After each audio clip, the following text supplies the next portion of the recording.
Ini adalah kerangka peradaban prasejarah. Hal ini tidak sengaja ditemukan.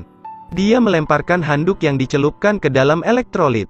Tulang yang berusia sejuta tahun telah ditemukan. Cairan elektrolit mulai berjatuhan. Setelah mendeteksi anomali, dia mendekatkan elektrolit ke telinga. Tuangkan ke seluruh kerangka. Kerangka itu mulai pulih ke bentuk semula. Serabut cahaya kuning berangsur-angsur menutupi seluruh tubuhnya.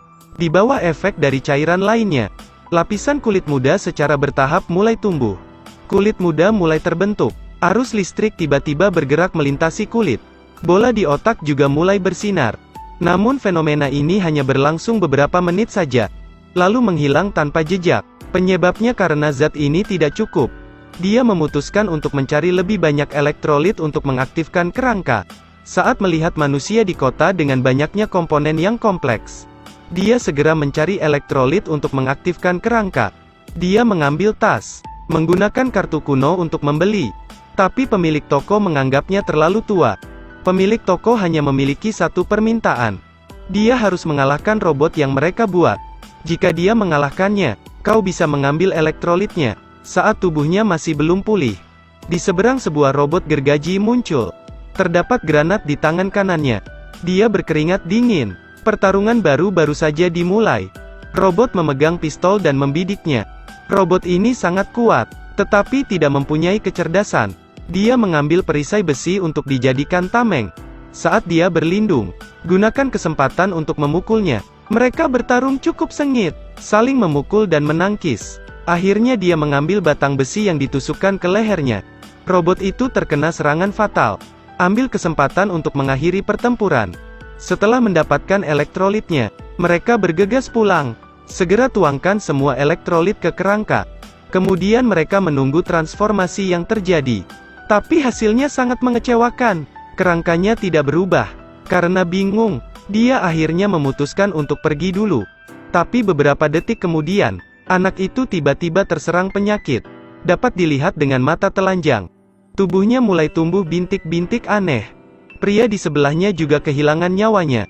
Jadi ketika dia melihat tikus yang mati, ternyata virusnya telah masuk ke tubuh tikus. Suatu saat tikus itu datang dan menyebabkan tragedi yang tragis. Semuanya bergegas untuk melarikan diri. Selama tikus itu masih hidup, maka wabah itu akan menyerang semua makhluk hidup. Harapan ada melalui kepercayaan pada Dewa Matahari. Untuk menyelesaikan wabah pada bocah itu, jangan khawatir. Percayalah bahwa Dewa akan memberikan cahaya suci. Setelah itu, ternyata virusnya dengan cepat menyebar. Seluruh badannya dipenuhi bintik. Lee melihat penyakit yang sangat memilukan. Satu-satunya orang yang bisa menyelamatkan adalah Mazda.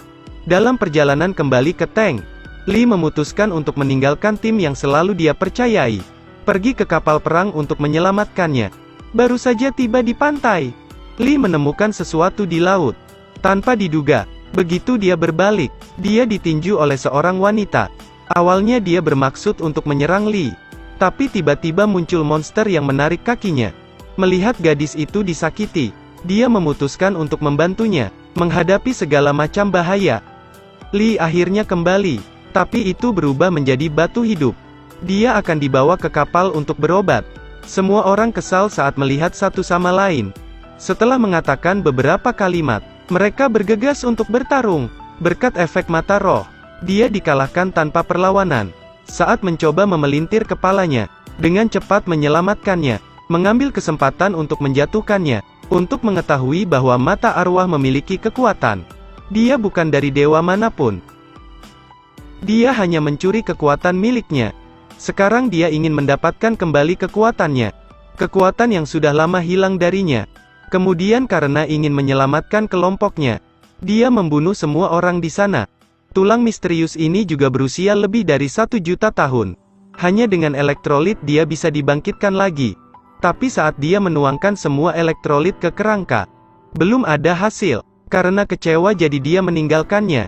Baru saja mereka keluar, kerangka itu dengan cepat menyedot elektrolit.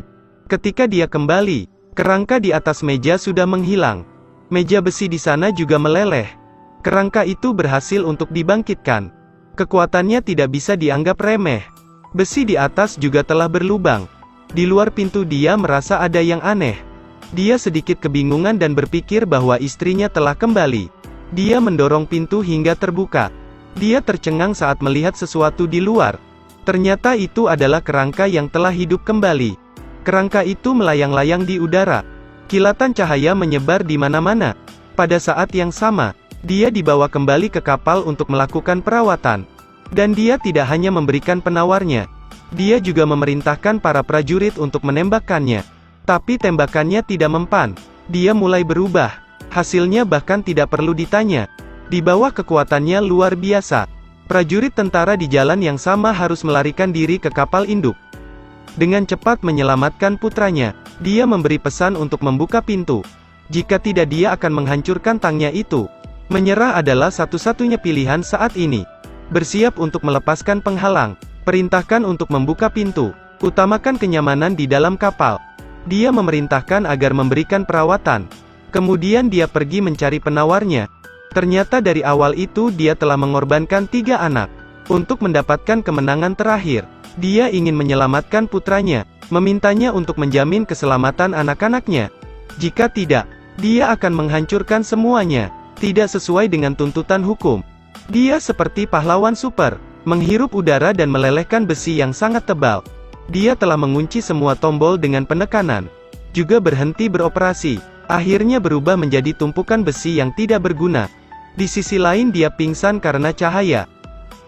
Dan secara bertahap dibangkitkan. Semua yang ada di depannya juga mulai berubah. Cerita pun berakhir. Terus ikuti Edelweiss Review untuk mendapatkan update cuplikan film berikutnya.